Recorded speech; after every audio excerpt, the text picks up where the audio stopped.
একটাই মাত্র পৃথিবী এবং এই পৃথিবীকে ভালো রাখার দায়িত্ব আমাদের সবার। একটি দেশে যখন সেই দেশের নাগরিকরা সেই দেশটাকে ভালো রাখার চেষ্টা করেন এবং প্রত্যেক দেশেই যদি একই অভ্যেস গড়ে ওঠে, তাহলে দেশ থেকে দেশান্তর সব নাগরিকের অভ্যেসের কারণে একটা পুরো পৃথিবী বেশ চমৎকার একটা জায়গা থাকবার জন্য হয়ে যেতেই পারে। এবং আরেকটা বিষয় আছে, সেটা হলো যে পৃথিবীতে প্রতিনিয়ত আমরা থাকবার জন্য অনেক রকম প্রতিস্থাপন করে থাকি, অনেক রকম কার্যক্রম চলে থাকে এদিকে। তারপরও কিন্তু পৃথিবী এখন পর্যন্ত ওজোন স্তর যতই ভারী হোক না কেন বসবাসযোগ্য আছে। একটাই মাত্র গ্রহ যেখানে আমরা বসবাস করতে পারি। সেই বসবাসযোগ্য একটা থাকার জায়গাকে সুন্দর করে রাখবার দায়িত্ব আমাদের, এই কারণ আমরাও এখানেই বসবাস করি। সেই পৃথিবীকে ভালো রাখতে কি কি করা উচিত সেই বিষয়টা নিয়েই আজকের আলাপ। আপনারাও চলে আসবেন আমাদের সাথে, এমনটাই প্রত্যাশা। আমি অহনা তাসনিম খান আছি আপনাদের সাথে। আজকের দিনটা যেহেতু শনিবার, আপনারা জানেন আমাদের সাথে শুরুতেই যিনি আছেন তিনি আমাদের সবার প্রিয় রাহিমা সুলতানা রিতা আপু। আপু ওয়েলকাম। তোমাকেও অনেক শুভেচ্ছা, ভালোবাসা এবং ভীষণ মিষ্টি লাগছে। এই যে আপনার সাথে একসাথে তৈরি হলে আসলে একটু ছোঁয়া চলে আসে। না, তুমি এমনি মিষ্টি আর খুব ভালো লাগছে, আর রংটা খুব সুন্দর। Thank you. তার পাশেই আরেকজন আছেন, তিনি ভীষণ গুণী মানুষ। তিনিও বেশ কবিতার সাথে সংশ্লিষ্ট আছেন, তিনি গান করেন। তিনি একজন কবি এবং সঙ্গীত শিল্পী কামরুন নাহার শিপু। অনেক স্বাগত জানাই লেডিস ক্লাবে। কেমন লাগছে এসে? খুব ভালো লাগছে, বিশেষ করে আপুর সামনে ভীষণ ভালো লাগছে। আজকের অনুষ্ঠানে যারা আমাকে আমন্ত্রণ জানিয়েছেন তাদেরকে শুভকামনা জানাই, কৃতজ্ঞতা জানাই এবং আপুকে অনেক ভালোবাসা জানাচ্ছি, শুভকামনা জানাচ্ছি। অনেক ধন্যবাদ। এদিকে আমাদের এই পুরো আয়োজনটা কিন্তু পুরো 1.5 ঘন্টার একটা আয়োজন। ঠিক সন্ধ্যে 6টায় আমরা চলে আসি এবং এই সময় এসে 1.5 ঘন্টা শুধুমাত্র নারীদের আড্ডা। সকল নারীরা আমাদেরকে টেলিভিশনে দেখছেন, ফেসবুকে দেখছেন, ইউটিউবে দেখছেন, আমাদের সাথে যুক্ত হয়ে আড্ডাও দিতে পারবেন, আমাদের সাথে থাকবেন পুরো 1.5 ঘন্টা, এমনটা আশা করছি। আর রীতা আপুর কাছে এসে আজকের বিষয়টাই শুরুতে চলে যাই। ভালো থাকুক পৃথিবী, এই বিষয়ে আজকে আমরা আড্ডা দিচ্ছি। এদিকে পৃথিবীর ভালো থাকা এটা আসলে অনেক বড় একটা কাজ, কিন্তু ছোট করে কোথা থেকে শুরু করা যায়? আসলে এখন তো গ্লোবালাইজেশনের যুগ। একটা সময় আমরা পৃথিবীর কোথায় কি হচ্ছে আমরা কেউ জানতে পারতাম না। এখন যে কোনো একটা সমস্যা, যেমন আমি বলতেছি ফিলিস্তিন একটা প্রবলেম হচ্ছে, সেটা গোটা বিশ্বে ছড়িয়ে যাচ্ছে তার প্রভাব। ইভেন বাংলাদেশও সেটার কিন্তু বাইরে না। তো এই জন্যই আমি বলবো, যেহেতু আমরা গ্লোবালাইজেশনের মধ্যে আছি, যাই ঘটছে আমরা কিন্তু মুহূর্তের মধ্যে ছড়িয়ে পড়ছে এবং আমরা সেটা জেনেও যাচ্ছি এবং আমাদের মতামত প্রকাশ করার আমরা করছি। কারণ এখনকার যারা নাগরিক আছে তারা অনেক বেশি সচেতন, আমাদের যুগের মতো তারা না। এবং আমাদের ওই সময়টা আসলে সুযোগও ছিল না, আমাদের যা ছিল আমাদের গণ্ডির মধ্যেই ছিল। কিন্তু এখন আর তা নাই, এখন বিশ্ব। এখন চিন্তা করতে গেলে শুধু বাংলাদেশকে নিয়ে চিন্তা করতে হবে না, এইটার কিছু এখানে কিছু হলে এটার ইম্প্যাক্ট গিয়ে পড়বে সারা বিশ্বে, আবার বিশ্বেরও কোথাও কিছু হলে সেটার ইম্প্যাক্ট এসে পড়বে বাংলাদেশে একেবারে। এবং দেশ থেকে দেশের বন্ধুত্ব যেটা, সেই বন্ধুত্ব কিন্তু আসলে ভীষণ গুরুত্বপূর্ণ। যে একটা দেশ আরেকটা দেশের বিপদে যখন দাঁড়াতে পারছে, অনেকটাই আসলে পৃথিবীতে সম্প্রীতি বজায় থাকে।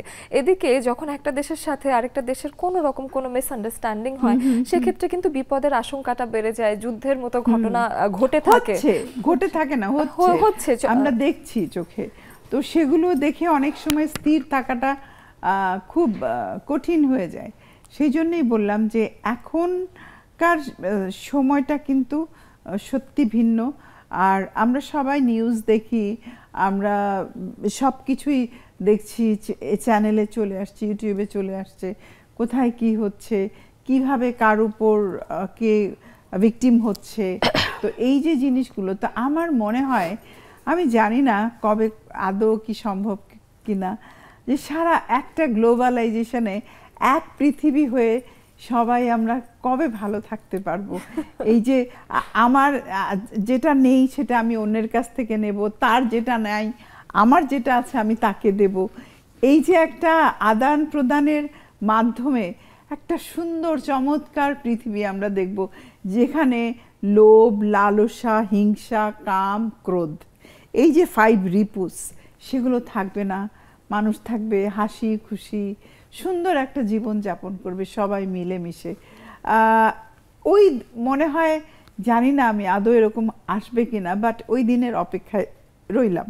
আমরা সবাই আসলে সেই দিনটা দেখতে চাই। কেউ আসলে আমরা যুদ্ধ পছন্দ করি না, বিদ্রোহ পছন্দ করি না, সেই ক্ষেত্রে আমরা আসলে সবাই একটু শান্তিতেই থাকতে চাই। ভালোবাসা আসলে সবারই পছন্দের।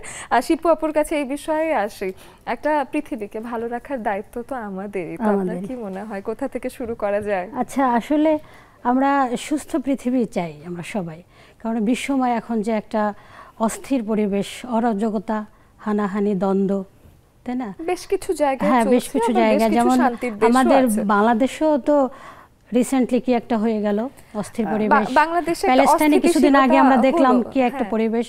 তো আমরা আসলে সবাই ভালোবাসাময় জীবন চাই, এবং ভালোবাসায় বেঁচে থাকুক আমাদের পৃথিবী এবং পৃথিবীর মানুষগুলো।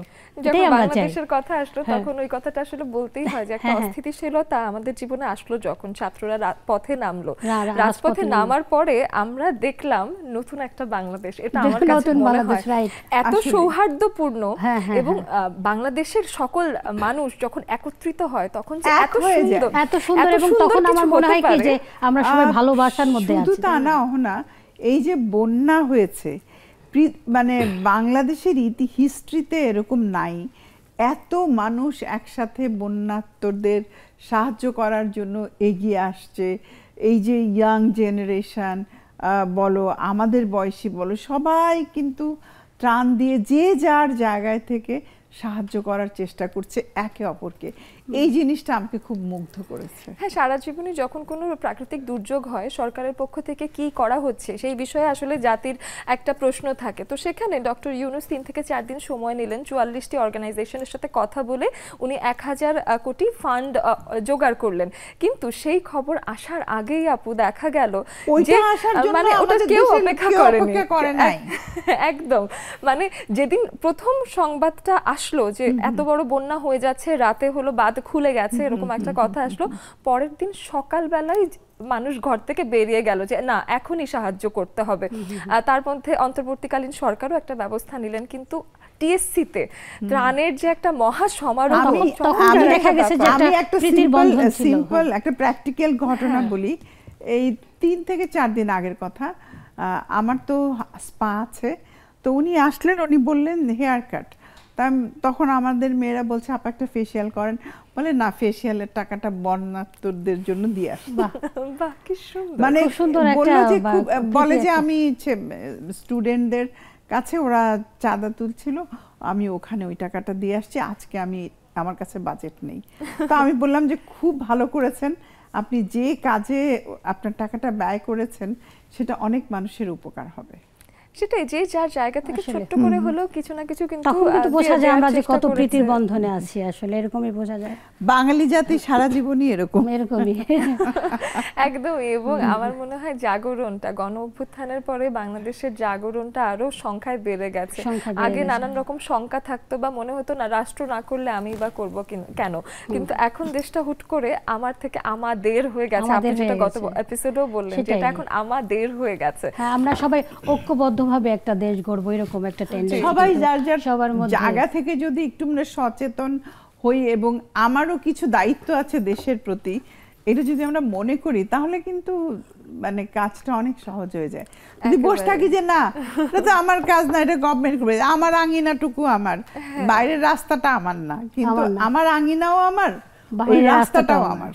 একেবারে শিপু আপু, একদম শুরুতে যদি এই যে দেশ নিয়ে কথা বলছি, একটা সচেতনতার কোনো গান কি আপনার মাথায় আছে যেটা শুরুতে এসে একটু শুনতে পারি? সচেতনতামূলক? আচ্ছা, আমি যেহেতু লেখালেখি করি, আমি আগে একটা কবিতাই পড়ি। হ্যাঁ, আমার এই সুস্থ পৃথিবী নিয়ে, বা আমরা যে প্রীতির বন্ধনে আছি, বা আমাদের একটা উদ্দেশ্য বা আমাদের একটা টার্গেট সামনে, যে আমরা এরকম ভালোবাসাময় পৃথিবী চাই, সুস্থ পৃথিবী চাই, প্রাণবন্ত পৃথিবী চাই, সেরকম সেই চিন্তাধারার উপরে আমার একটা লেখা আমি এখন পড়ছি। আমি যদিও আবৃত্তি শিল্পী না, বাচিক শিল্পীও না, আমি একটু পড়ে শোনাই সবাইকে। হ্যাঁ, বাই দ্য ওয়ে এটা আমার বইতে চলে আসছে আর কি লেখাটা। আমার কবিতা সুস্থ পৃথিবী।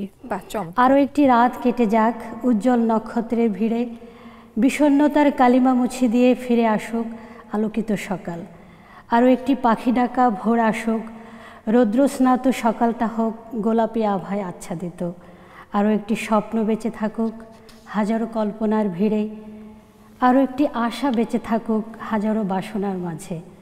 আরও একটি প্রেম বেঁচে থাকুক হাজারো ভালোবাসার মাঝে। আরও একটি নতুন সম্ভাবনাময় দিন আসুক, প্রেরণার মহাপ্লাবনে হয়ে উঠুক তেজদীপ্ত। আরও একটি জীবন আসুক বিশুদ্ধ পরিশোধিত ছন্দময় আলোকময়। আরও একটি পৃথিবী আসুক সুস্থ স্বাভাবিক প্রাণবন্ত। আমাদের সবারই এই একটাই আশা, আমাদের পৃথিবী আসুক সুস্থ স্বাভাবিক এবং প্রাণবন্ত। বাহ, চমৎকার। আমার এটা হচ্ছে আমার প্রথম কাব্যগ্রন্থ গোধূলির অনুভবে। আমার এই বইটায় এটা, হ্যাঁ, গোধূলির অনুভবে আমার বইটা। আচ্ছা, চমৎকার। এবং একটা বই। দ্বিতীয় কাব্যগ্রন্থ আমার মায়ার বাঁধন।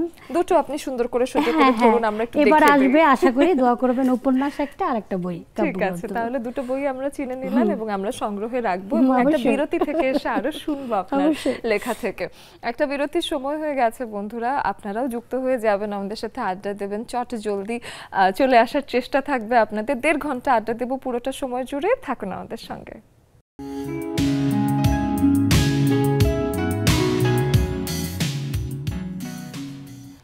এমন একটা সময় এসেছে যখন আমরা জাতি হিসেবে ভীষণ সচেতন, শুধুমাত্র দেশ নিয়েই নয় বরং পৃথিবী নিয়ে ভাবছি এবং প্রতিনিয়ত সচেতন হয়ে ওঠার এই যে অভ্যেসটা, সেটা আসলে আমাদেরকে মানুষ হিসেবেও বেশ সমৃদ্ধ করছে।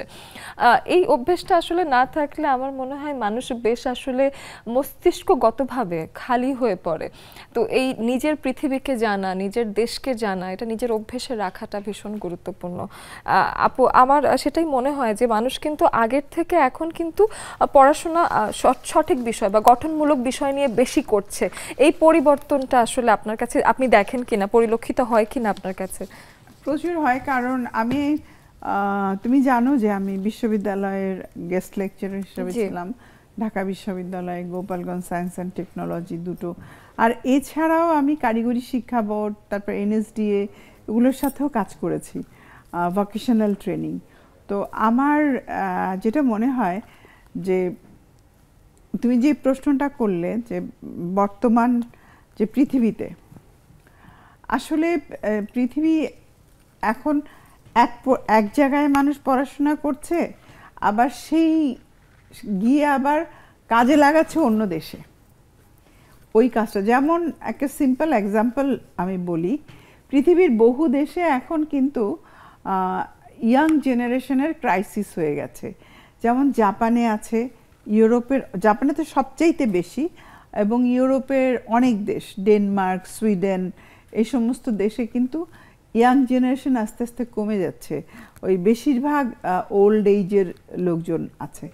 তো তাদের জন্য দেখা যাচ্ছে কেয়ার গিভার, মানে তারা এতটাই একটা সময় মানে হেল্পলেস হয়ে যায় যে তাদের কেয়ার গিভারের মানে দরকার।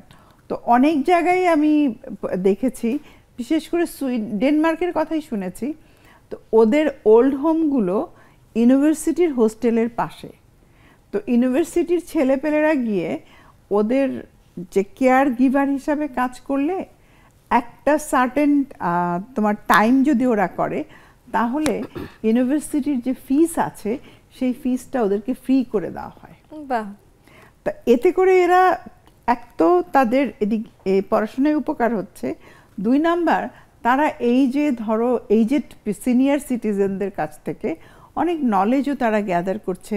তারপরে মানুষের মানবিকতা, যেটা শুশ্রূষা, মায়া, মমতা, সব কিছুই। তারপরে সেকেন্ড আসি আমি বিজনেস নিয়ে। আজকাল ব্যবসা বাণিজ্যও কিন্তু সারা বাংলাদেশিরা সারা পৃথিবীতে ছড়িয়ে ছিটিয়ে ব্যবসা করছে। আমরা এক্সপোর্ট করছি, ইম্পোর্ট করছি, অনেক বাঙালি নারীরাও বিভিন্ন জিনিস তৈরি করে এক্সপোর্ট করছে এবং তারা উদ্যোক্তা হয়ে দাঁড়িয়েছে, যেটা আগে কল্পনাই করা যেত না। একজন নারী মানে ঘরে থাকবে, বাচ্চা কাচ্চা লালন পালন করবে, রান্নাবাড়া করবে, খাওয়াবে, এই ছিল তাদের মেইন রোল। বাট এখন কিন্তু রোল চেঞ্জ হয়ে গেছে, সেটাও করছে, এটাও করছে। তাই পৃথিবীতে যেমন ইউরোপে বা অন্যান্য দেশে যদি আমরা দেখি সেখানে ছেলে মেয়ে সবাই একইভাবে কাজ করছে, আমাদের দেশেও কিন্তু এখন সেটা অনেক আগে থেকে শুরু হয়ে গেছে। তো এটা কিন্তু খুব একটা ভালো লক্ষণ। এটা ফ্যামিলি ইনকাম হলে লিভিং স্ট্যান্ডার্ড হাই হবে, আরো অনেক কিছু জানার সুযোগ হবে মানুষের। তো এই জিনিসটা খুব ইম্পর্টেন্ট। আসলেই তাই। এই বিষয়ে আমি একটু শিপু আপুর কাছেও জানতে চাই যে একটা আপু যেই কথাটা বললেন সেটা রেশ ধরেই জিজ্ঞেস করি যে একটা বিশ্বায়নে যদি জাতিগত হিসেবে অর্ধেক পপুলেশনই কাজ না করে সেক্ষেত্রে কিন্তু বিশ্বায়নে প্রোভাইড করা কঠিন হয়ে যায়। নারীরা এখন বিশ্বায়নে বা এই যে পুরো পৃথিবীটাকে সচল রাখতে ভূমিকা রাখছে, এই বিষয়ে আপনার কি মতামত? আসলে দেশকে সচল রাখা কিংবা দেশের অগ্রগতির কাজে পুরুষদের পাশাপাশি কিন্তু নারীদের একটা বিশেষ একটা ভূমিকা পালন করে। আমরা প্রত্যেকটা ক্ষেত্রে দেখবেন প্রতিটা সেক্টরে নারীরা কিন্তু বিশেষ ভূমিকা পালন করছে। ঘর সংসার থেকে আমাদের পরিবার থেকে শুরু করে সমাজ তথা রাষ্ট্র সর্বক্ষেত্রে কিন্তু আমরা নারীরা কিন্তু এগিয়ে আছি। এবং এই নারীদের পদক্ষেপ যখন আমরা প্রতিবন্ধকতা সৃষ্টি করে কোনো কারণে, পরিবার থেকেই বলেন আর সমাজ থেকেই বলেন বা রাষ্ট্র থেকেই বলেন, যখন একটা প্রতিকূল পরিবেশ চলে আসে বা প্রতিবন্ধকতা সৃষ্টি হয় তখন কিন্তু দেশের উপর এটার একটা এফেক্ট পড়ে, পরিবারও যেমন পড়ে। তো আমাদের দেশটাকে বা যে কোনো দেশের কথাই বলেন না কেন, অর্থনীতি বা শিক্ষা বা শিল্প সাহিত্য সংস্কৃতি যে সেক্টরই বলেন না কেন, নারীদের একটা বিশেষ ভূমিকা আছে এবং নারীদেরকে অগ্রগতির জন্য প্রত্যেকেই কিন্তু এগিয়ে আসতে হবে এবং তাদেরকে এগিয়ে যাওয়ার জন্য সবাইকে তারা তো পদক্ষেপ নেবে এবং সবাই কিন্তু কার্যকরীভাবে তাদেরকে হেল্প করবে। তা না হলে কিন্তু রাষ্ট্রীয়ভাবে অগ্রগতি সম্ভব না আমার মনে হয়। কারণ নারীদের ভূমিকা সর্বক্ষেত্রে কিন্তু একেবারে পুরুষদের থেকে এগিয়ে অনেকটাই। আমি এগিয়ে বলতে চাই না, আমি কাঁধে কাঁধ মেলানোর ব্যাপারটাতে এখনো থাকতে চাই। কারণ আমরা যে বাইরে যাচ্ছি এমন অনেক পুরুষ আছেন যারা আমাদেরকে প্রতিনিয়ত সাহসও দিচ্ছেন। আমরা বলছি না আমার ভালো লাগছে না, আমি পারবো না, কিন্তু অনেক পুরুষ আছেন কে বলেছে তুমি পারবে না, তোমাকে যেতেই হবে। তো এরকম কিন্তু পুরুষরা আমাদেরকে শুধুমাত্র তাদের সমান কাজ করতে দিচ্ছেন তা না, বরং আমরা যদি অভ্যেসের কারণে হোক বা আমাদের মজ্জায় বসে গেছে যেই দাসত্ব সেটার কারণেই হোক না কেন, আমরা মাঝে মাঝে থেমে যেতে চাইলেও অনেক পুরুষরা আমাদেরকে সাহস দিয়ে থাকেন। তারপরে কিন্তু অনেক পুরুষ কিন্তু প্রতিবন্ধকতা আছে, যেমন কিছু কাজ আর যেগুলো পুরুষদের চেয়ে মেয়েরা ভালো পারে, সার্ভিস ইন্ডাস্ট্রি। যেমন আমি পৃথিবীর বিভিন্ন দেশে আমার যাওয়ার সুযোগ হয়েছে, দেখার সুযোগ হয়েছে। তো আমি বাইরের দেশে যেখানে গেছি দেখেছি যেমন হোটেলে ফ্রন্ট ডেস্কে মেয়েরা কাজ করছে, তারপরে হাউসকিপিং, নানান জায়গায়, মানে যেগুলো ধরো কমিউনিকেশনের কাজ যেগুলো, ওগুলো মেয়েরা কিন্তু অনেক ভালো পারে। আমি সেখানে ছেলেদেরকে দেখিনি, আমি সব জায়গায় আমি মেয়েদেরকে দেখেছি। মেয়েদের আপু যেহেতু মেয়েদের অনেকগুলো রোল থাকে, তারা নারী, তারা মা, এই যে এই এক্সট্রা অর্ডিনারি কোয়ালিটিটার জন্য তারা যে কত শত কাজে তারা যে এক্সট্রা অর্ডিনারি একটা সার্ভিস দিতে পারে, এটা আসলে আমাদের কিন্তু একটা বেনিফিট। বরং আমাদেরকে তুমি নার্স দেখো, নার্সের মধ্যে ছেলেরাও আছে কিন্তু মেয়েদের সংখ্যা বেশি। হ্যাঁ, এই ক্ষেত্রে আমার এটাই মনে হয় যে যদি জাতিগত হিসেবে আমাদেরকে নরম মনে করে কাজে লাগানো না হতো, আসলে পৃথিবীর কত বড় ক্ষতি হয়ে যেত এবং কেউ জানতেও পারতো না। শুধু নার্স কেন, প্রত্যেকটা সেক্টরে তো, পুলিশ থেকে আমি বললাম তো সব জায়গায় আছে, কিন্তু সার্ভিস সেন্টার গুলোতে মেয়েরা অনেক ভালো করে। কারণ স্বভাবগত কারণেই মেয়েরা, ওই যে বললাম কমিউনিকেশন স্কিল তাদের ভালো এবং তারা অনেক ঠান্ডা মাথায় একটা কাজ করতে পারে, ধৈর্য নিয়ে কাজ করতে পারে, যেটা মেয়েদের ক্ষেত্রে আরো একটা ব্যাপার আছে, কিছু জায়গায় আছে মেয়েদেরকে খুব প্রেজেন্টেবল লাগে। যেমন আমার এয়ার হোস্টেস যারা আমি দেখি, ক্রু আছে, এয়ার হোস্টেসও আছে, বাট আমার কিন্তু এয়ার হোস্টেসদের দেখতে বেশি ভালো লাগে। আমি একটা মেয়ে, কিন্তু আমার ক্রুর চাইতে আমার হোস্টেসকেই ভালো লাগে। মেয়েদের কোমলতার কারণে হয়তো, যাই হোক, ওরা যে গেট আপ নিয়ে সুন্দর করে কথা বলে, হেসে আসছে। তো এই জাস্ট আমি এটা তোমাকে একটা সিম্পল উদাহরণ দিলাম।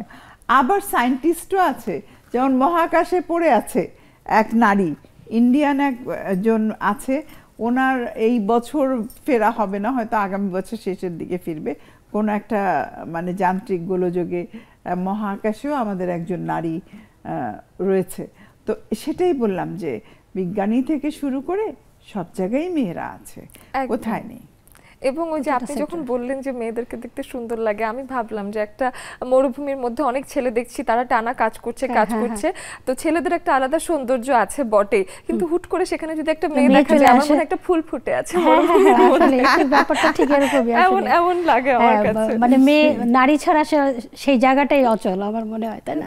নারী দরকার, নারী আসলে প্রয়োজনীয়, ছেলেদেরকে যেমন দরকার। আসলে একটা কথা বলি, ছেলে মেয়ে একে অপরের পরিপূরক। আমরা আমি ওই নারীবাদিত্বতে আমি নাই, আমার এটা পছন্দ না। যেমন একে অপরকে যদি আমরা সাপোর্ট না করি তাহলে কেউ বেশি দূর এগোতে পারে না। যেমন আমার আজকের এই জায়গায় আসার পেছনে সবচেয়ে বেশি যাকে আমি বলবো যে যার অবদান, তিনি হলেন আমার হাজব্যান্ড। তো আমার জীবন সঙ্গী, আমি ওই জায়গায় বেঁধে রাখতে চাই না, আমরা দুজন বন্ধুর মতো, সোজা কথা। তো এই যে একটা রিলেশনশিপ, বা সে আমাকে এগিয়ে দেওয়া, আমার সমস্যাগুলোকে বোঝা, আমি যখন পৃথিবীর যে দেশে গিয়ে শিখতে চেয়েছি কাজ, আমি এটা করতে চাই, সব সময় সে সহযোগিতা করেছে। তার সহযোগিতা না পেলে আমি হয়তো এই জায়গায় আসতে পারতাম না। আবার আমি তাকে যদি সহযোগিতা না করতাম তাহলেও সে ঠান্ডা মাথায় কাজ করে যেতে পারতো না। এই জন্যই দুইজনেরই আমরা একে অপরের পরিপূরক, সোজা কথা। একেবারেই তাই। সাথে আপনার বাবার কথাও আমি শুনেছি যে ভীষণ প্রগতিশীল মানুষ ছিলেন উনি। সেক্ষেত্রে আমিও কিন্তু খুব ফিল করি, আপু হয়তো একমত হবে, যে একটা প্রগতিশীল বাবা সে যখন মেয়েকে কাজে যেতে দেয়, মেয়ের যেন কাজের স্পৃহা আরো বেড়ে যায়। এই বিষয়টা একটু বলি। আমি জব করতাম, কেমিস্ট ছিলাম, আমি ল্যাবে চাকরি করতাম, এবং আমার হাজবেন্ড পূবালী ব্যাংকে ব্রাঞ্চ ম্যানেজার এখন, আর কি মিশন রোড ব্রাঞ্চে। আমার দুটো বেবি, কিন্তু আমার ফ্যামিলি সাপোর্ট না থাকলে, মানে আমার হাজবেন্ড যদি সাপোর্ট না দিত আমি চাকরিটা করতে পারতাম না।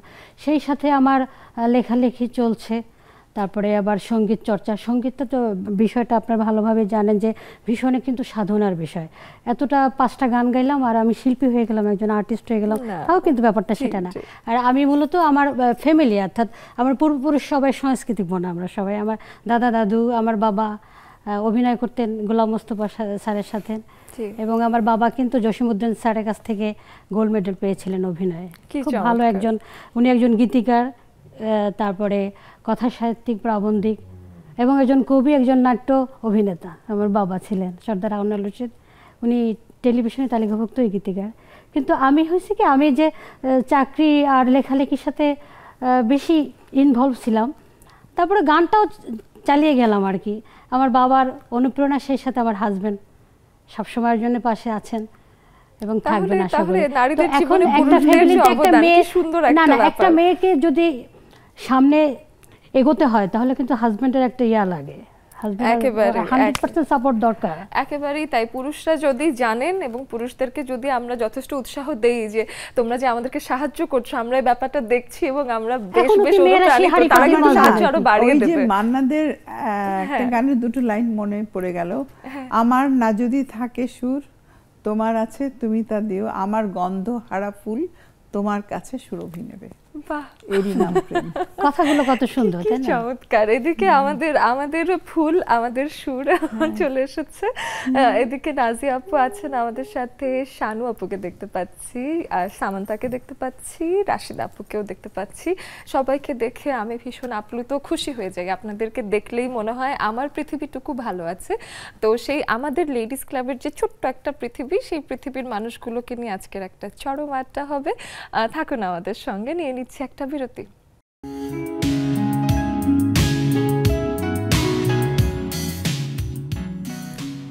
ফিরে আসলাম আরো একবার, এবং আপনারাও এই সময় আমাদের সাথে আছেন। অনেক বন্ধুরাই জানেন আমাদের সাথে যুক্ত হতে হবে কিভাবে। যারা নতুন আজ টেলিভিশন ঘোরাতে ঘোরাতে চ্যানেল ঘুরিয়ে থেমে গেছেন নেক্সাস টেলিভিশনে, এবং হুট করে দেখলেন নারীরা একসাথে বসে আছে, তারা কি করছে? তারা আছে লেডিস ক্লাবে, এবং আমাদের সাথে আড্ডা দেওয়া যায় জুমের মাধ্যমে। আমাদের স্ক্রিনে জুমের আইডি এবং পাসওয়ার্ড দেওয়া আছে। অনেক পুরুষ বন্ধুরাও যারা আমাদের সহযাত্রী হিসেবে বরাবরই আমাদেরকে সাহস জুগিয়ে এসেছেন, তারাও আসতে চান মাঝে মাঝে, আমরা বুঝি যে আপনারাও মতামত দিতে চান, কিন্তু এখন পর্যন্ত জুমে আমরা শুধু নারী বন্ধুরা একত্রিত হয়ে আড্ডা দিচ্ছি এবং আপনারা আপনাদের জীবনের যত নারী আছে তাদেরকে যুক্ত করে দেবেন এবং আপনারা টেলিভিশনে আমাদেরকে দেখে এবং আমাদের যে ফেসবুকে লাইভ যায়, ইউটিউবে লাইভ যায়, সেখানে কমেন্ট বক্সে কমেন্ট করে আমাদের সাথে থাকবেন। অবশ্যই আপনাদের মতামত আমাদের জন্য ভীষণ গুরুত্বপূর্ণ।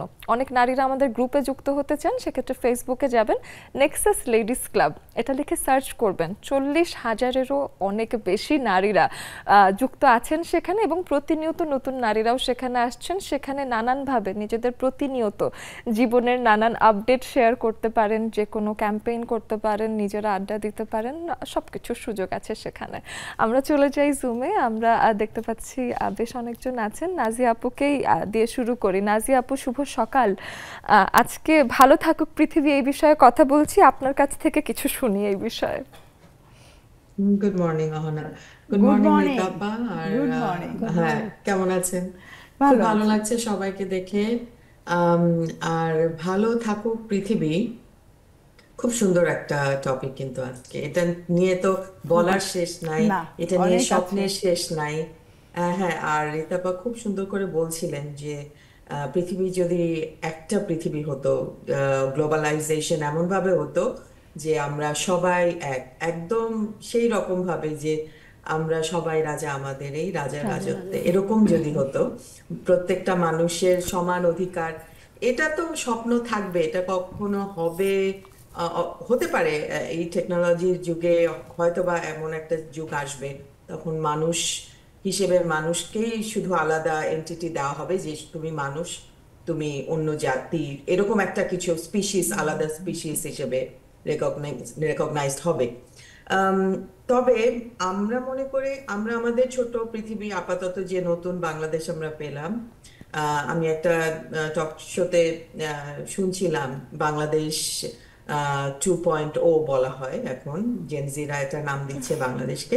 তো আমার স্বপ্ন থাকবে যে জেনজিরা যেন নিজেদের বিচার বুদ্ধিকে আরেকটু শানিত করে। এখন তো একটা স্টেপ এগিয়ে গেল তারা। আমি কালকেও যেমন হচ্ছে এই নেক্সাসেরই সূত্র ধরে বলছি যে ওরা অস্থির ঠিক না, ওদের চিন্তার স্পিডটা অনেক বেশি।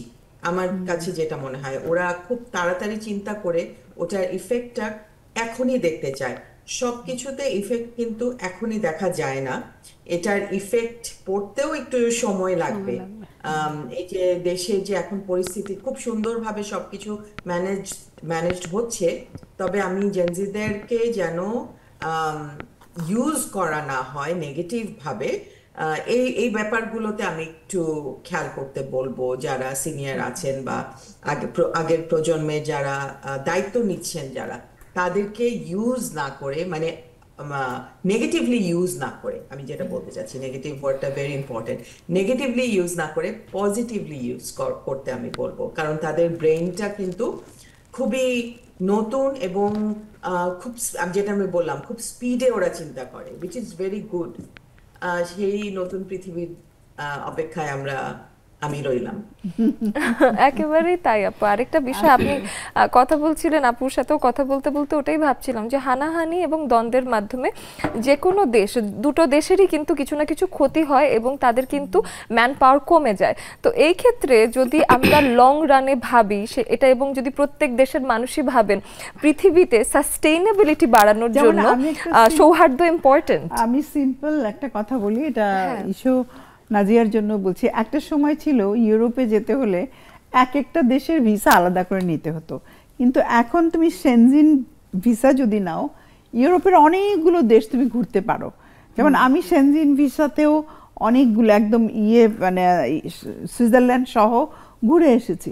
কিন্তু আগে একবার এরকম হয়েছিল, আমাদের ট্রেনে করে আমরা যাচ্ছি, সুইজারল্যান্ডের উপর দিয়ে একজন যাচ্ছিল, তাকে আটকে দেওয়া হলো বিকজ তার সুইস ভিসা নাই এবং তাকে ট্রেন থেকেও নামিয়ে দেওয়া হলো। এরকম ঘটনাও ঘটেছে।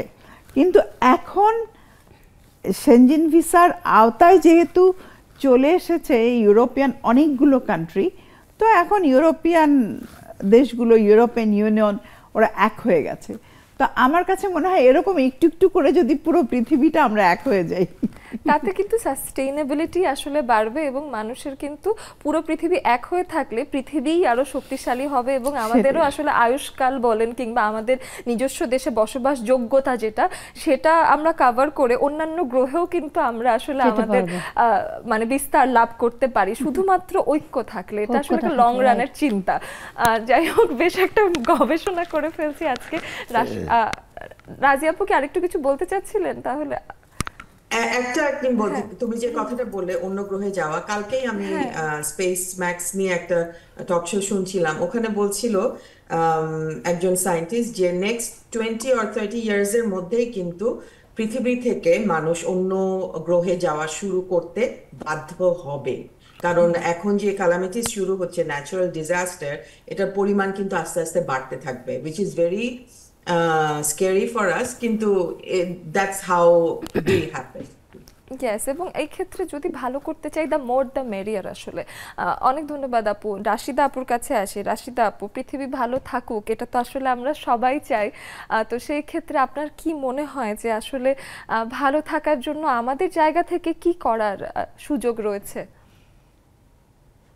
আসসালামু আলাইকুম, সুপ্রভাত সবাইকে, শুভেচ্ছা, ও যারা অতিথি আসছেন তাদেরকে অভিনন্দন।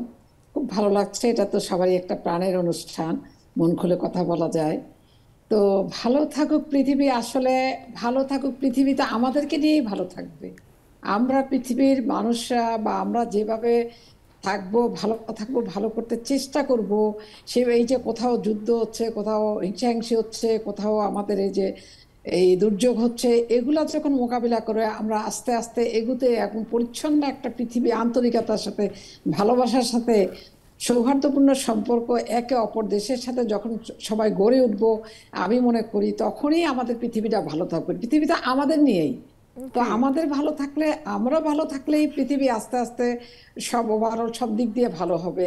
আর এই যে আসলে এটা আসলে অস্থিরতাই, এখন যে জেনারেশনটা ওরা একসাথে সব পেতে চায়, একসাথে সব নিতে চায়, ওদেরও তো একটু ধৈর্যের সাথে ম্যানেজ করা, হ্যান্ডেল করা, যেটা আপু বললো, আমি আপুর কথার সাথেই একমত, অ্যাপ্রিসিয়েট যে এইভাবে আমাদের দেশে শুধু নয় অন্যান্য দেশেও কিন্তু এখন এই জিনিসটা, এই ভারসাম্যটা বজায় রাখতে হবে। শুধু যে আমাদের দেশে যেটা করছে তা নয়, এখানেও টেকনিক্যাল যুগে, এই কম্পিউটারের যুগে এখানকার ওয়েস্টার্ন কান্ট্রিতেও কিন্তু এখন ছেলেমেয়েরা এইভাবেই খুব বেশি একটু, এটাকে আসলে শর্টকাটে অস্থিরই বলা চলে, যে ওরা এখনই চাই, এখনই হয়ে যায়, এখনই রিমোটে টিপ দেই। আসলে তা নয়, একটু একটু করে যখন আমরা সবাই ওদেরকেও ম্যানেজ করতে পারবো, আমরা ওদের মেন্টালিটি ব্রড করতে পারবো, আমরা সবকিছু মানে ওদেরগুলো অ্যাপ্রিসিয়েট করে ওদেরকে বোঝানোর চেষ্টা করব, তখন আস্তে আস্তে যখন আমরা পৃথিবীর মানুষগুলো আরো ব্রড হব, আরো উদার হব, আরো আন্তরিকতা হব, তখন পৃথিবী আস্তে আস্তে অনেক ভালো হয়ে যাবে, এবং আমাদের সেটাই কাম্য। একেবারেই তাই আপু। এবং অন্তর্বর্তীকালীন সরকার আসলে ছোট ছোট স্টেপ নিলেও তিনারা কিন্তু মানে সংস্কারের জন্য চেষ্টা করছেন। একজন, আমরা ডক্টর ইউনূসের কিছুদিন আগের একটা মিটিং এর একটা ছবি ইন্টারনেটে ভাইরাল দেখেছি, সেখানে আরেকজন উপদেষ্টা ডক্টর রিজওয়ানার সাজেশনে টেবিলে প্লাস্টিকের ব্যবহার সরিয়ে কাঁচের জগ এবং কাঁচের গ্লাস ব্যবহার করা হয়েছে, এবং তাতে হ্যাঁ, তো সেটাও কিন্তু আমার মনে হয় যে পৃথিবীকে সুন্দর রাখার এবং প্লাস্টিকের ব্যবহার কমিয়ে আনার একটা খুব সুন্দর অভ্যেস, এবং এটা একটা খুব ছোট্ট একটা ঘটনা, কিন্তু এসব ছোট ছোট ঘটনাও আসলে অর্থবহ। অবশ্যই ছোট ছোট জিনিস দিয়ে তো বড় বড় জিনিস করবে, একেবারে মানে শুরুটা কিন্তু করতেই হবে। শানু আপুর কাছে আসি। শানু আপু, আপনি হলো পৃথিবী ভালো রাখার জন্য একটা উপায় বলে দিয়ে যান। একটা আনমিউট করতে হবে আগে, একটা আনমিউট করার চেষ্টা। হ্যাঁ, হয়েছে, ঠিক আছে আপু বলুন। আসসালামু আলাইকুম, আপু কেমন আছেন? ভীষণ ভালো। ওয়ালাইকুম আসসালাম, ভালো আছি। ওয়ালাইকুম আসসালাম, ভালো আছি আমরা। শুনতে পাচ্ছেন? আমরা ভালো আছি, শুনতে পাচ্ছি। শুনতে পাচ্ছি আপু, শুনতে পাচ্ছি। জি জি জি, শুনতে পাচ্ছি শানু আপু। আমি আমাদের নিজের জায়গা থেকে প্রত্যেকের মানে আজকে থেকে এখন থেকেই আমাদেরকে নিজেদেরকে ভালো রাখতে হবে এবং সবাইকে ভালো রাখতে হবে। আমাদের নিজেদেরই নিজের জায়গা থেকে আগে আসতে হবে, কারণ নিজেদেরকে যদি ভালো রাখি আর সবাইকে ভালো রাখার চিন্তা ভাবনা আমরা করি, তাহলে আমরা কোনো মানে অশান্তি দেখতে চাই না, কোনো কষ্ট দুঃখ এগুলা কাটা দেখতে চাই না। আমরা চাই পৃথিবী সুখে থাকবে, শান্তিতে থাকবে, আর পৃথিবীর সমস্ত মানুষ ভালো থাকবে, শান্তিতে থাকবে, এটাই চাই। আর আমাদের প্রত্যেকেরই এই ব্যাপারে আগে আসতে হবে, কারণ আগে আসলেই হয়তো আমাদের পক্ষে সম্ভব, কারণ একার পক্ষে তো কোনো কিছু সম্ভব না। আমরা সবাই মিলে নিজ নিজ জায়গা থেকে আমরা চেষ্টা করব নিজেকে ভালো রাখার, অন্যকে ভালো রাখার। আমরা যদি এই প্রত্যয়টা করতে পারি বা এইটা আমরা করতে পারি, তাহলে হয়তো কিছুটা হলেও শান্তির দিকে আমরা এগিয়ে যেতে পারবো, বা দেশটাকে হয়তো অন্য দেশের মতো হয়তো একটা ভালো স্থান আমরা নিতে পারবো। প্রত্যেকের যদি চেষ্টা থাকে, আমরা অনেক আমাদের যত রকম আপু উত্থান পতন যায় সেই তুলনায় আমার মনে হয় বাংলাদেশ বেশ ভালো করছে। আমি শুধু আশার আলোই দেখছি, অন্ধকার একেবারেই দেখছি না। আমরা এগিয়ে যাবই, আপনি ভরসা রাখুন। আমরা আরেকটা বিরতির সময়ে চলে এসেছি, ফিরে এসে আমরা একটা গান শুনবো। আপনাদের কোনো গানের আবেদন থাকলে আপনারা আমাদের ফেসবুকের লাইভের কমেন্ট সেকশনে লিখে দিতে পারেন, ইউটিউবের কমেন্ট সেকশনে লিখে দিতে পারেন, অথবা আমাদেরকে জুমে এসেও তো জানাতে পারেন। আমাদের স্ক্রিনে এবং আমাদের যত জায়গায় প্রচার হচ্ছে সবকিছুর ক্যাপশনে সব রকম তথ্য দেয়া আছে। থাকুন আমাদের সঙ্গে।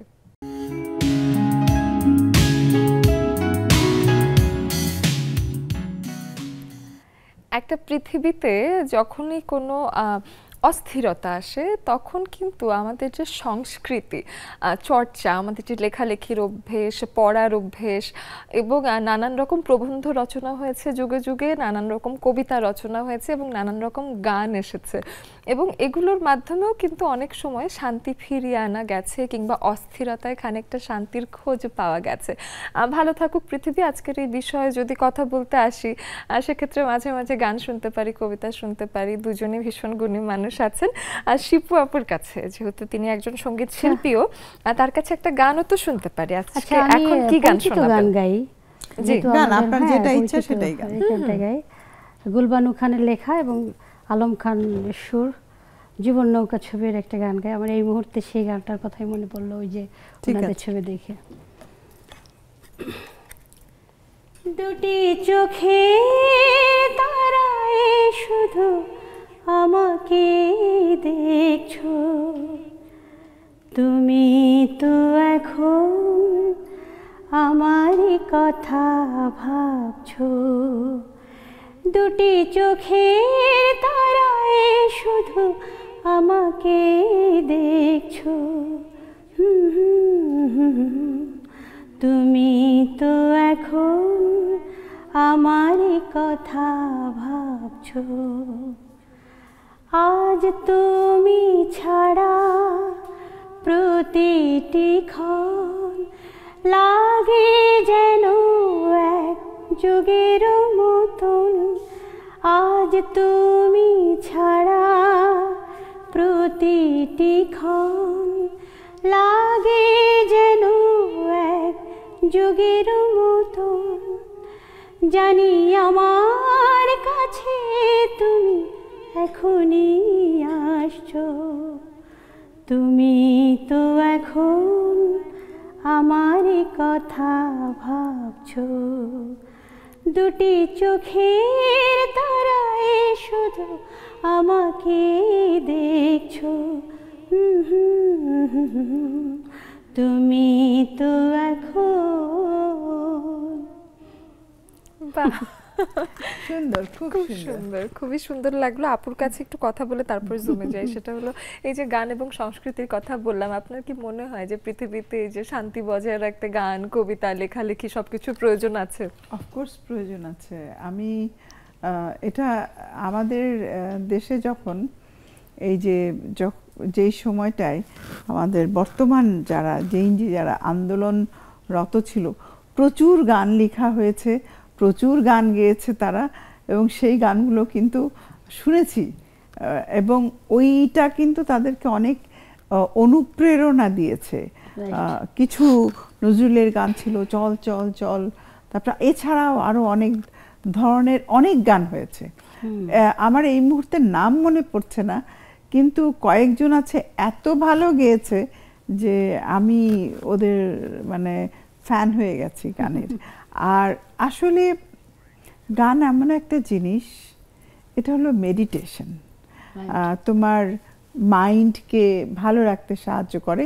যেমন আমি জাস্ট 2 লাইন প্রার্থনা সঙ্গীত যেটাকে বলে, আমার নিজের ক্ষেত্রে আমি বলবো যে যখন আমার অনেক থাকে না যে প্রত্যেকটা মানুষেরই কিন্তু একটা ভালো ফেজ যায়, আবার একটা ফেজ দেখা যায় ভালো লাগে না, কোনো কিছু অন্যরকম লাগছে, তো ওই সময় কিন্তু তখন সে যদি একটু যারা গাইতে পারে আমি বলবো যে একটুখানি বসে একটু প্রার্থনা সঙ্গীত করো, নিজের মধ্যে ঢুকে যাও। যেমন সিম্পল 4 লাইন আমি বলছি, তুমি নির্মল করো মঙ্গল করে মলিন মর্ম মোছায়, তব পূর্ণ কিরণ দিয়ে যাক মোর মোহ কালিমা ঘুচায়,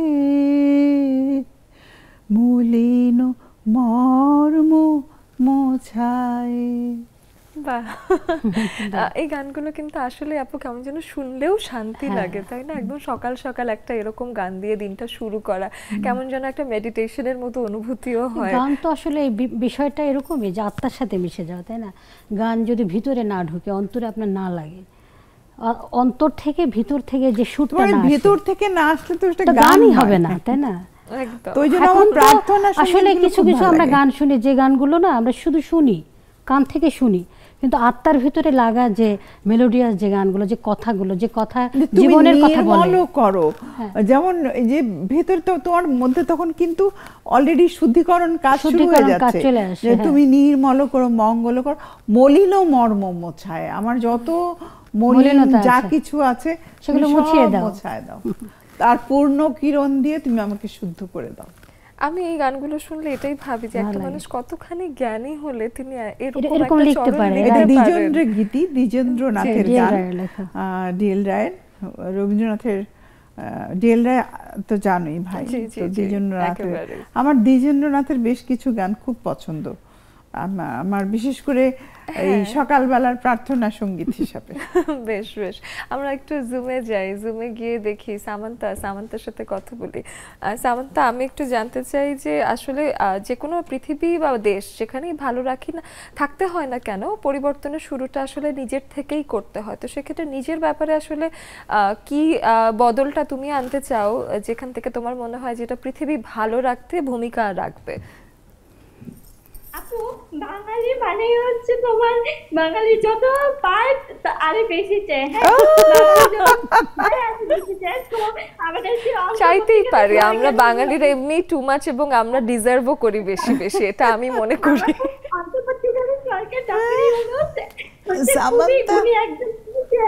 বাংলাদেশকে চেঞ্জ করার চেষ্টা করছে, উল্টো দিকে আমরা কি করছি, উল্টো দিকে আমরা তার নেগেটিভ কথা বলছি, তার নামে নেগেটিভিটি ছড়াচ্ছি, এটা আমরা দেখেছি, তার নামে নেগেটিভিটি আমরা ছড়াচ্ছি যে এই সরকার ভালো লাগছে, জানি সে কিন্তু কথা বলে না, সে কিন্তু কোনো পাবলিসিটি চায় না, সে কিন্তু নিজ করে কাজ করে যায়। বাহ, একেবারেই। তো সেই ক্ষেত্রে আমরা আসলে কথা কম কাজ নীতি, এই কাজ বেশি, এই নীতিতে বিশ্বাসী হলে পৃথিবীর পরিবর্তন অতি সত্বর সম্ভব। সামান্তার কাছ থেকে আসলে একদম ঠিক এই মেসেজটাই পেলাম। এদিকে আমরা একটু রেবেকা আপুর কাছে আসি। রেবেকা আপু, আপনার কাছে এসে আমি জানতে চাই যে কোন অভ্যেসগুলো আসলে নিজের ভেতর গড়ে তোলা প্রয়োজন পৃথিবী ভালো রাখতে? ধন্যবাদ অহনা। শুভ সন্ধ্যা রীতা আপা, সালাম, কেমন আছেন? ভালো আছেন রীতা আপা? ভালো আছি, আপনি কেমন আছেন? আলহামদুলিল্লাহ ভালো আছি। অহনা, তোমার শাড়ির কালারটা, রীতা আপা শাড়ির কালারটা খুব সুন্দর, ওই আপুটারও সুন্দর, সবাইকেই অভিনন্দন। আসলে হয়েছে কি অহনা, আমাদের দেশে আজকে কয় তারিখ? আজকে 30 না 31? 31। এক মাস, 31 তারিখ, এক মাসও হয়নি কিন্তু আমাদের দেশের এই মানে যারা নতুন প্রজন্মরা হাতে দেশটাকে নিয়েছে, আমাদের ধৈর্য শক্তির আসলে একটু দরকার।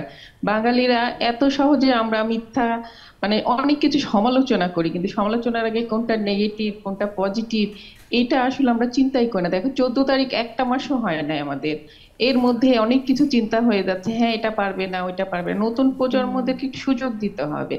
আর আমরা যারা ছিলাম বা দেখতেছি তাদেরকে মনে করতে হবে তাদেরকে একটু সুযোগ দেওয়া হয়েছে, দেখুক। আর আমি সবচেয়ে বড় একটা জিনিস চিন্তা করি, সেটা হচ্ছে কি যে আমি নিজে যদি পজিটিভ চিন্তা করতে পারি তাহলে অন্যের মধ্যে পজিটিভিটি দিতে পারবো। আর সবচেয়ে বড় জিনিস যে যারা আমাদের এই প্রজন্ম তাদেরকে যে সুযোগটা দেওয়া হয়েছে তারা সঠিক প্রপার ইউটিলাইজ করার জন্য, তাদের পিছনে কিন্তু মুরব্বী অনেকেই পিছনে আছে, কিন্তু তারা কি করছে সেটা দেখার জন্য আমাদেরকে অবশ্যই সময় সময় দিতে দিতে হবে। হবে। অনেক ধন্যবাদ রেবেকা অহনা, আপু। এদিকে আমরা একটা বিরতি থেকে এসেই কথা বলতে হবে, একটা ছোট্ট বিরতি নিয়ে নিচ্ছি, ফিরে আসছি কিছুক্ষণের মধ্যেই।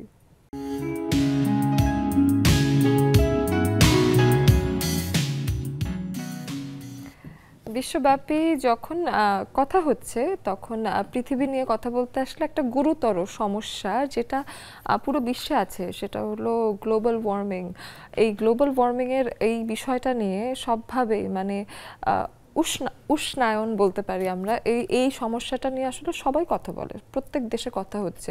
এটা কোথা থেকে হয় যে আমরা যখন বিশ্বায়ন করছি, উন্নত হচ্ছি, সেক্ষেত্রে আমাদের প্রচুর কলকারখানা, প্রচুর বাসস্থান তৈরি করতে হয় এবং নানান রকম তেজস্ক্রিয় পদার্থ বা অনেক কেমিক্যাল গিয়ে ওজোন স্তর ভারী করে ফেলে। তো সেক্ষেত্রে ওজোন স্তরের একটা প্রভাব থেকে দেশে গ্লোবাল ওয়ার্মিংও হয়ে থাকে বা বিশ্ব উষ্ণায়ন যেটাকে বলে সেই ঘটনার আসলে উৎপত্তি হয়ে থাকে। তো সেই জিনিসটা কমিয়ে আনার জন্য যদি কিছু করা যায়, কিংবা আমাদের আসলে যেটা করতে হবে সেটা হলো প্রচুর গাছ লাগাতে হবে এবং পৃথিবীটাকে সবুজ করে তুলতে হবে। তো সেই বিষয়টা নিয়ে অবশ্যই আমরাও কথা বলতে চাই এবং আপনারাও আমাদের সাথে ছোট ছোট করে নিজেদের মতামতগুলো অবশ্যই জানাবেন।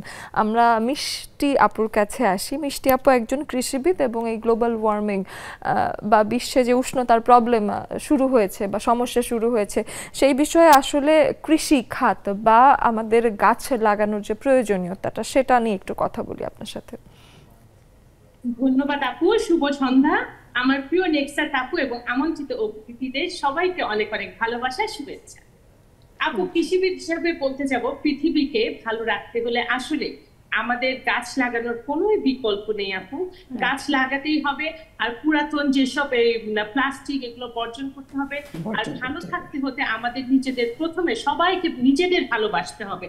আমি ভালোবাসি, আমার সন্তানের জন্য গাছ লাগাবো। আমরা উপহার দিতে যাব, একটা দামি গিফট দিই, সাথে একটা ছোট্ট গাছ দিই। আমি একজন রোগীকে দেখতে যাব, আমার আপেল কমলা দেওয়ার দরকার নেই, আমি বড়ই নেই, আমার দেশীয় ফল নেই, সেগুলো অনেক নিউট্রিশন, এতে আমাদের ফলের স্টোরেজ ক্যাপাসিটি নাই, তো আমরা দরিদ্র দেশ। তাহলে আমাদের চিন্তা চেতনাটাকে আধুনিক মডার্ন করতে হবে। অনেক ধন্যবাদ মিষ্টি আপু, অনেক ধন্যবাদ। সবার কাছ থেকে ছোট ছোট করে নেয়ার চেষ্টা করছি। নেলি আপুর কাছে আসলে পৃথিবী ভালো রাখতে করণীয় এই বিষয়ে ছোট্ট করে 2 লাইন শুনবো। আসসালামু আলাইকুম, শুভ সন্ধ্যা। আসলে পৃথিবী যদি ভালো রাখতে হয়, আসলে আগে আমাদের নিজের দেশকেই ভালো রাখতে হবে। নিজের দেশটাকে কিন্তু সুন্দর রাখতে হবে, নিরাপদ রাখতে হবে, তাহলে এবার পৃথিবীটাকে আমরা ভালো রাখতে পারবো। অনেক ধন্যবাদ, অনেক ধন্যবাদ আপু। হোসনারা আপু একটু মিউট ঠিক করবেন, মিউটটা আনমিউট করতে করতে। হোসনারা আপু, আমি মরিয়ম আপুর সাথে কথা বলে আসবো। মরিয়ম আপু, পৃথিবীর ভালো থাকা নিয়ে আপনার কাছে কিছু শুনে। শুভ সন্ধ্যা। পৃথিবী ভালো থাকতে হলে তো মানুষের ভালো থাকতে হবে, মানুষ নিয়েই পৃথিবী। তো আমাদের প্রকৃতি, সবার আগে প্রকৃতিকে ভালো রাখতে হবে। প্রকৃতির যত্ন নিলে প্রকৃতি আমাদের যত্ন নেবে, আমরা প্রকৃতির যত্ন নিব, তাহলে পৃথিবী ভালো থাকবে, আমরা ভালো থাকবো। তো ভালো থাকুক পৃথিবী, ভালো থাকুক মানুষ, সেটাই চাই। সবাইকে শুভেচ্ছা দিতে ভুলে গেছি। অনেক ধন্যবাদ আপু। আমরা একটু আসি হোসনারা আপুর কাছে। হোসনারা আপু, আপনার কাছে এসে আজকে বিষয়টা আপনাকে জানাই আপু। প্রথমে চাই যে আপনি ভীষণ ভালো থাকুন এবং আপনার পরিবারের সবাই ভালো আছে আশা করছি। আপনার কাছে একটু শুনি যে এই যে পৃথিবী ভালো রাখতে আমাদের যার যার জায়গা থেকে কিছু তো করণীয় আছে, আপনার কি মনে হয়? আবার বলেন আপু, কথাটা ভালো করে বুঝিনি। আপু, আজকের বিষয় হলো ভালো থাকুক পৃথিবী। সেই ক্ষেত্রে পৃথিবী ভালো রাখতে আপনার কি মনে হয় যে কি করা যায়, কোন কাজটা এখনো আমরা করে উঠতে পারিনি? পৃথিবী ভালো রাখতে মানুষকে ভালো হতে হবে আপু। এখনো আমাদের পৃথিবীতে এখনো অনেক ভালো মানুষ আছে, যার জন্য পৃথিবীটা এখনো অনেক সুন্দর। এখনো অনেক ভালো মানুষ আছে আবার পৃথিবীতে। শুধু আমি ছোট্ট একটা উদাহরণ দিই, আমাদের নেক্সাসে আপনার অনেক কি বলে অনেক গুণান্বিত আমাদের রীতা আপা, প্রতিভাময়ী একজন। ওনাকে এখানে আসার পরে ওনাকে দেখি, ওনার সাথে কথা বলি, আমি তো মনে করি এটা আমার অনেক বড় পাওয়া। কারণ এখানে না আসলে হয়তো ওনার সাথে আমার কখনো কথা হতো কিনা আমি জানি না। তারপরে আপনাদের মতো এরকম অনেক ভাগ্যের ব্যাপার। আপনাদের 3 জন উপস্থাপিকাই মানে আমার খুবই প্রিয় 3 জন মানুষ। অনেক ধন্যবাদ। এখন আমরা 4 জন হয়ে গেছি, আমরা 5 জন ছিলাম, 4 জন হয়ে গেছি এখন। অনেক ধন্যবাদ হোসনা আপু, আপনার পরিবারের জন্য দোয়া, আপনি নিজের স্বাস্থ্যের যত্ন নেবেন অবশ্যই। আমরা আসি ইভ ফারহানা নার্গিস আপুর কাছে, তার কাছে এসে জানতে চাই পৃথিবী ভালো রাখতে আমাদের কি করার আছে। আসসালামু আলাইকুম ওয়া রাহমাতুল্লাহি ওয়া বারাকাতুহু। আসলে ভালো কি বলবো, ভালো তো ভালোই, ভালোর সাথে তো আর কিছু যুক্ত করা যায় না। যেটা পজিটিভ চিন্তা ভাবনা করে আগাতে হবে, আর যেভাবে পজিটিভিটি আমাদেরকে মানসিকতা তৈরি করতে হবে। আমরা অনেক সময় নেগেটিভিটি নিজের মধ্যে দেই, অন্যের কাছে ছড়াই, এইসব দূষিত জিনিসগুলো কম করাই ভালো, আর না করাটাই উচিত। আর সবচেয়ে সময় ভালো নিজেকে থাকা, আশেপাশে সবাইকে নিয়ে ভালো থাকা, সবাইকে ভালো রাখা, এটাই আমাদের উচিত। আবার গাছপালা তো অবশ্যই এখন লাগা, বর্ষাকাল আমাদের সবার উচিত গাছ লাগানো বেশি করে। আজকে আমি আমার নিচে একটু বাগান টাগান করছিলাম গাছগাছালির, ওইখানে কিছু শাকসবজি তুললাম, তুলে নিচে বাসায় নিয়ে এসে রান্না করলাম, দুপুরেও সেটা দিয়ে ভাত খেলাম। বাহ, এটা একটা পরিপূর্ণ অনুভূতি। এই অনুভূতির সাথে কে রিলেট করতে পারে আমি জানি, এটা হলো আমাদের রীতা আপু। প্রচুর মানে তার বাড়িতে গেলে আমি যাইনি এখনো, তবে শুনেছি, লোকমুখে শোনা এবং আপুর কাছে শোনা, চারিদিকে শুধু গাছ। আপুর একটা ছাদ বাগান আছে এবং আপুর যে বাংলোটা আছে যেখানে আপনি বাগান বাড়ি আছে, সেখানেও চারপাশ শুধু গাছ দিয়ে আপনি ভরে ফেলেছেন। তো এই যে গাছ দিয়ে সবুজের ভেতর থাকা, সেটা আসলে সুস্থ থাকতে কতটা সাহায্য করে। আমি যখন ভালুকায় যাই, আমার ওখানে 2000 লেবু গাছই আছে, 400 আছে মালটা, 400 আছে ড্রাগন, আর এমন হেন ফল নাই দেশীয়, আম জাম লিচু কাঁঠাল, আর ফুলের দিক থেকেও বকুল ফুল, চাপা ফুল, দোলন চাপা, মানে আমার দেশীয় ফুলও আছে, আবার আমি কিছু বিদেশি ফুলও, গোল্ডেন শাওয়ার থেকে শুরু করে মাধবীলতা, কামিনী সব লাগিয়েছি। রাতের বেলা আমাকে কামিনী গন্ধ দেয়, হাসনাহেনা গন্ধ দেয়, আর সে চোখ জুড়ানো মনোরম দৃশ্য। আমি যখন ওখানে থাকি, পাখির ডাক ছাড়া আমি আর কিছুই শুনি না, মানে আমার পৃথিবীটা অন্যরকম হয়ে যায়। দেখেন সন্ধ্যার সময় একটা লাল আকাশের রং হয় না, কি যে ভালো লাগে ওই গাছের সাথে তখন মিলিয়ে। আমি নিজেই তখন মনে হয় যেন অন্য পৃথিবীতে চলে গেছি, মানে প্রকৃতির মধ্যে হারিয়ে যাই। বেড়াতে যাব কিন্তু আমি অবশ্যই অবশ্যই আপাতত পরিবেশটাকে একদম ব্যালেন্সে রাখার জন্য। হ্যাঁ, আমরা প্রতি বর্ষাতেই গাছ লাগাই, এটা আমাদের একটাই অভ্যাস। আমি আমার হাজবেন্ড আমরা দুজনেই, আমি এই যে বৃক্ষ মেলা থেকে গাছ কিনে নিয়ে যাই আর প্রতি বর্ষাতেই লাগাই। এই সিজনে পরিস্থিতির কারণে এইবারই আমাদের গ্যাপ গেল, লাগানো হয়নি, কিন্তু অনেক উন্নতি হয়েছে অলরেডি সেখানে, সেই গাছ এখনো অক্সিজেন দিচ্ছে। অনেক উন্নতি। আমার 30টা খেজুরের গাছ আছে এবং সেখান থেকে আমরা রস পেড়ে রস খাই। তাল গাছ আছে, খেজুর গাছ আছে, পুকুর আছে, মাছ আছে, মাটির ঘরও আছে। শীতে যাব কিন্তু আপার বাগান বাড়িতে রস খাই, এই অনুভূতিটাই অন্যরকম। আপনার শিপু আপুর কাছে শুনি যে এই যে গাছপালার সাথে একটা সম্পর্ক, আমাদের আত্মার সাথে আসলে মিশে যাওয়া উচিত। গাছ কথা কয়। হ্যাঁ, আমি আসলে কি, আমিও কিন্তু উদ্ভিদ বিজ্ঞানের ছাত্রী। আমার বাসার বারান্দার, মানে আমার বাসার কোনো একটা অংশ বাকি নেই যে গাছ নেই। আমার ছাদ বাগানটা একদম ভরপুর, আমার 4টা ব্যালকনিতে সম্পূর্ণ একদম গাছে ভরপুর। আর বিশেষ করে ফুল, দেশীয় যে ফল, এই ফল গাছগুলো আমার ছাদ বাগানে আছে। আমি মনে করি আমার হাজব্যান্ডও কিন্তু ওই একই সাবজেক্ট, বোটানি। তো দুজনে মিলে আমরা গাছ খুব পরিচর্যা করি, খুব ভালোবাসি আমি। এবং বিভিন্ন ভ্যারাইটিজের আমার ফুল গাছ আছে আমার, হ্যাঁ, টবে লাগাই ছোট ছোট করে, কি করবো আর, বাইরে তো লাগানো হয় না। জীবনে যতটুকু সম্ভব ততটুকু দরকার, যার যতটুকু সম্ভব। যেমন ঢাকায় আমার বারান্দাতে গাছ, আমি সবুজ ছাড়া আমার জীবন আমি ভাবতেই পারি না। এই ফ্ল্যাটে, আমার নিজের ফ্ল্যাটে যতটুকু লাগানো যায় আর ততটুকুই লাগে, খুব ভালো লাগে। আমার কাছে মনে হয় কি, ওই যে বিন্দু বিন্দু জল গড়ে তোলে মহাদেশ সাগর অতল।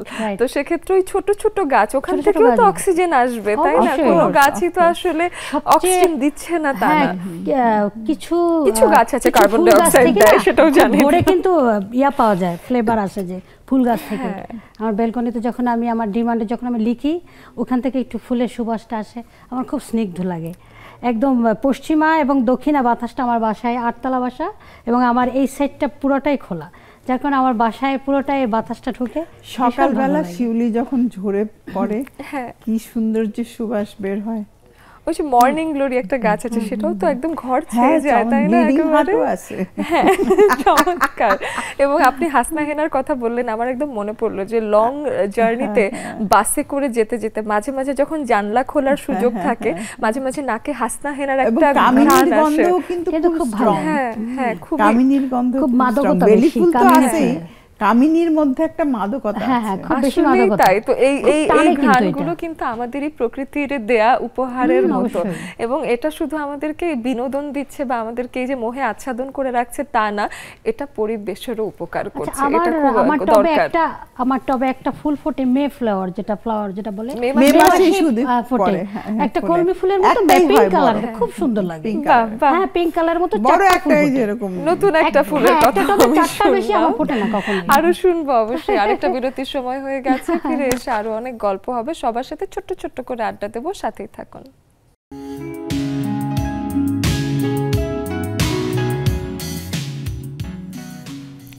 লেডিস ক্লাব মানেই আড্ডা দিতে দিতে কখন যেন সময় শেষ হয়ে যাবে, একদম কতখানি আড্ডা দিলে মন ভরে, সেই প্রশ্নের উত্তর আসলে অজানাই রয়ে যাবে। আমরা আসলে নারীরা একত্রিত হলে আর কত কথা বললে যে আসলে আমাদের মনের সব কথা বলা হবে সেটা আসলে জানি না, একেবারেই জানি না। সবার সাথে ছোট ছোট করে কথা বলার চেষ্টা করব। হাসিনা আপু, আপনার কাছে আসি। পৃথিবী ভালো রাখার যে ইচ্ছেগুলো সেটা আমাদের সবার মধ্যেই আছে, কিছু কিছু টিপস এন্ড ট্রিক্সই শেখার চেষ্টা করছি, সবাই একটা একটা করে বলবেন। হাসিনা আপুর কাছে কিছু শুনি। আসসালামু আলাইকুম আপু, শুভ সন্ধ্যা সবাইকে। আমি মনে করি আপু, কারণ পৃথিবী হচ্ছে পৃথিবীকে বাঁচিয়ে রাখছে তার সৌন্দর্য, এবং আমরা বেঁচে আছি প্রকৃতি দিয়ে। তো প্রকৃতিটাকে যদি আমরা সবচেয়ে ভালো রাখার চেষ্টা করি, অন্তত প্রতিদিন একটু একটু করে একটা ভালো কাজ করে রাখি, যেমন আমাদের কাজগুলো ভালো থাকলো, প্রকৃতিকেও ভালো রাখলাম, পৃথিবী ভালো থাকলো, আমরাও ভালো থাকলাম। বাহ, এটাই হচ্ছে মূল মন্ত্র। আমার কি চমৎকার। ওবায়দা আপুর সাথে আসি, ওবায়দা আপুর কাছে কিছু শুনুন। জি আপা, আসসালামু আলাইকুম। রীতা আপা, আসসালামু আলাইকুম। আরেকজন আপু, কেমন আছেন? ভালো আছেন আপা? হ্যাঁ, আলহামদুলিল্লাহ ভালো আছি। আপনি কেমন আছেন? জি আলহামদুলিল্লাহ। আমি বলি আপা, এই বিষয়টা খুবই সুন্দর। এটা আমাদের পৃথিবীকে ভালো রাখতে হলে আগে নিজের চিন্তা শক্তি, দৃষ্টি শক্তি ভালো করতে হবে। এখন আমি যেহেতু সময় সংক্ষিপ্ত, আমি যেটা বলবো যে জলীয় বাষ্পের প্রভাব কমানোর জোরে সোরে চেষ্টা করতে হবে, আর গাছ লাগাতে হবে রাস্তার দুই পাশে, যেন প্রকৃতি সবুজ থাকে। আর সবচেয়ে বড় যেটা সমস্যা দেখা দিয়েছে, রাস্তায় বের হওয়া যায় না, ফিটনেস বিহীন গাড়িগুলা যেভাবে চলছে রাস্তা কালো হয়ে যায়। তো আমি আমার সাথে যারাই বের হয়, দুই একজন আমার ভাগ্নিরা বা আমার হাজবেন্ড, মা, এটা নিয়ে আমি যুদ্ধ করি, মাস্ক লাগাও, মাস্ক লাগাও। কারণ এই ধোঁয়া আর এই দূষিত বায়ু যদি ভিতরে ঢুকে, যেমন আমার প্রায় সময় কাশি থাকে, হাঁচি থাকে, এগুলি থাকে, এটা কিন্তু অ্যালার্জির কারণ। তো বের হই, মাস্ক পরে বের হই, কিন্তু এটাতে কোনো কাজ হয় না, কারণ এত ধোঁয়া। এগুলো আগে ছিল না, এক সময় এটা বন্ধ ছিল। এই গাড়িগুলা অচল হয়ে গেছে, এই গাড়িগুলা এই পদক্ষেপটা কেন কেউ নেয় না, এটাই আমার মানে আফসোস, একটা দুঃখ যে এইগুলা কেন আমরা বের হই, আমাদের সবাই তো মাস্ক পরে না, যেমন আমি পরলাম, অনেকজনে পরলো না। এটার জন্য এই ঢাকা শহরে এত অসুখ বিসুখ, এত হাঁচি, এত কাশি, বের হওয়া যায় না। আজকে এক জায়গায় গিয়েছিলাম, পুরা এলাকা ধোঁয়া আর ধুলা দিয়ে সাদা হয়ে গেল, মানে কালো হয়ে গেল।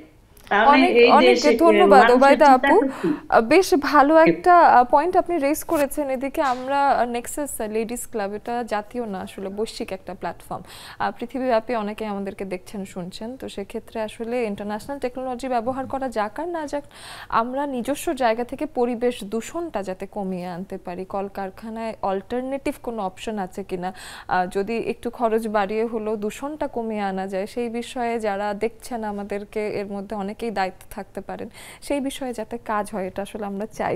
আমার মনে হয় আমরা সবার সাথে কথা বলে ফেলেছি আজকে লেডিস ক্লাবের জুমের আড্ডা থেকে। আমি একটু রীতা আপু এবং শিপু আপুর কাছে কথা বলতে বলতেই শেষ করি, বিদায়ের বেলায় চলে এসেছে।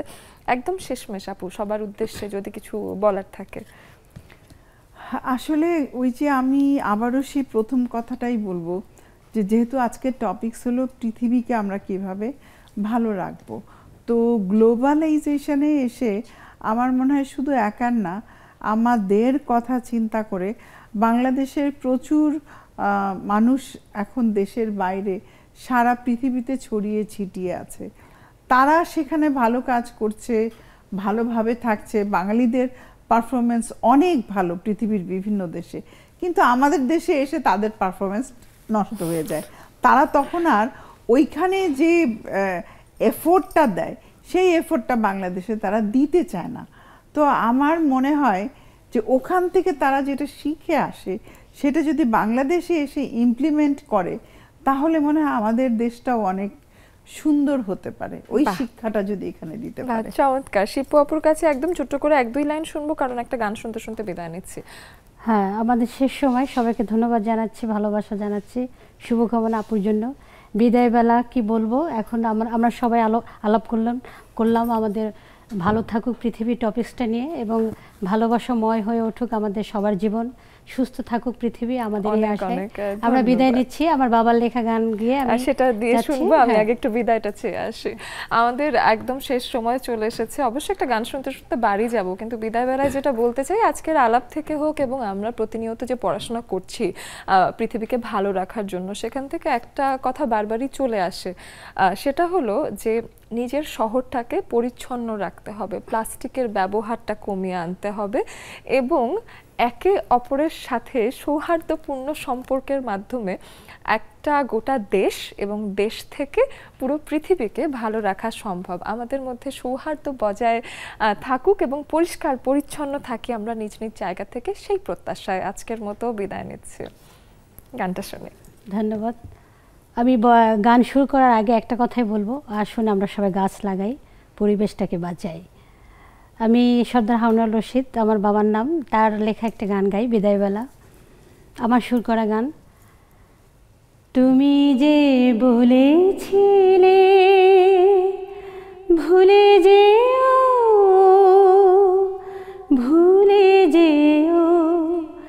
যেদিন থাকবে না তুমি কাছে, বিদায় বেলা মিনতি তোমার, বিদায় বেলা মিনতি তোমার, আজও মনে জেগে আছে।